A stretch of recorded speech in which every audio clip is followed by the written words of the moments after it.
all 11 of my grandchildren are fully vaccinated. All 11 of my grandchildren, as soon as they could get the COVID vaccine, were given the COVID vaccine.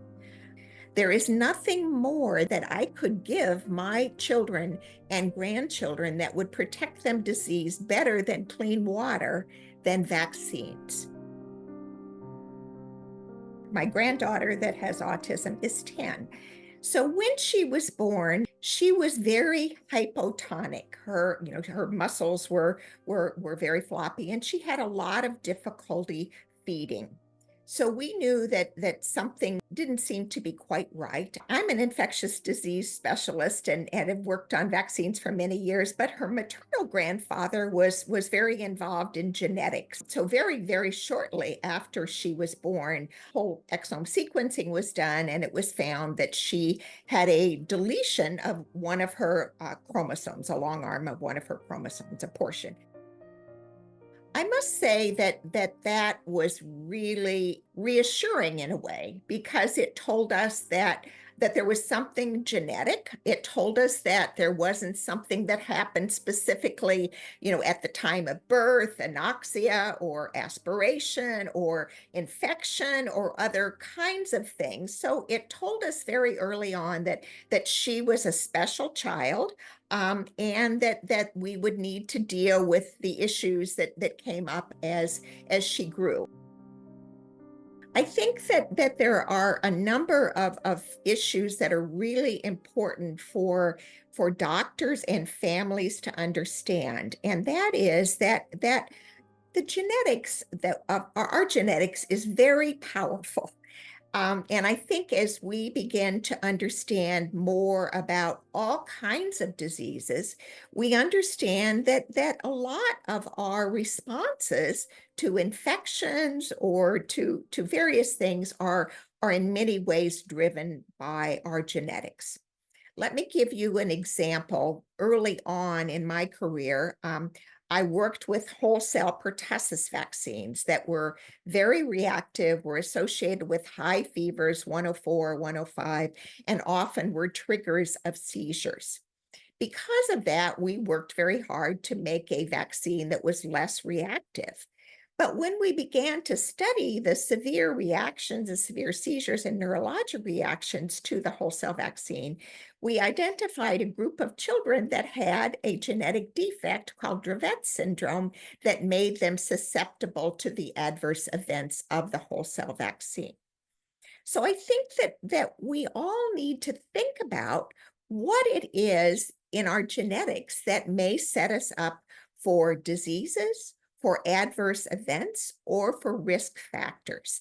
And I think we always need to be asking about that, because maybe there are certain genetic factors that would say that this group of children shouldn't get this vaccine or that vaccine. But I think we have to understand that just because something happens after you have a vaccine does not mean that it's causative.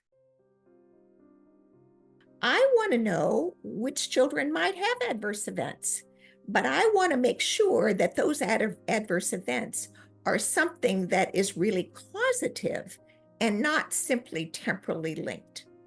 Let me give you a story that I often use for the medical students.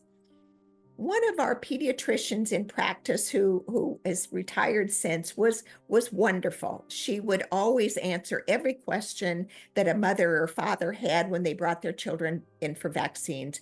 And her schedule was often delayed. Instead of being seen at 10, most often your child would be seen at 10:30 or sometimes even 11. So one day she was supposed to see a child at 11, a toddler who was due for a vaccine. While that toddler was waiting to see this doctor, she had a seizure. If indeed she had been seen at her regular time, she likely would have had the vaccine, and then she would have had the seizure. And it would have seemed very likely that the seizure was from the vaccine. But because she was late, because she didn't get the vaccine at the time she was supposed to, the adverse event happened before, and there wasn't a question. So we have to be careful about understanding and assessing and really giving causality. That's not to say that there are not certain vaccines that are causally linked to an adverse event. And I want people to understand we are not trying to avoid understanding adverse events. We're trying to understand them, but also to make sure that people know that a number of things have been carefully looked at, such as vaccines and autism, and there is not a link. That spending more money to investigate something that has already been proven takes money from understanding what might be a better therapeutic or treatment or educational approach to autism, or to understanding what chromosomal abnormalities might be associated with autism, just like I see with Alex. So again, knowledge is powerful, but truth and really understanding these things must be based on science.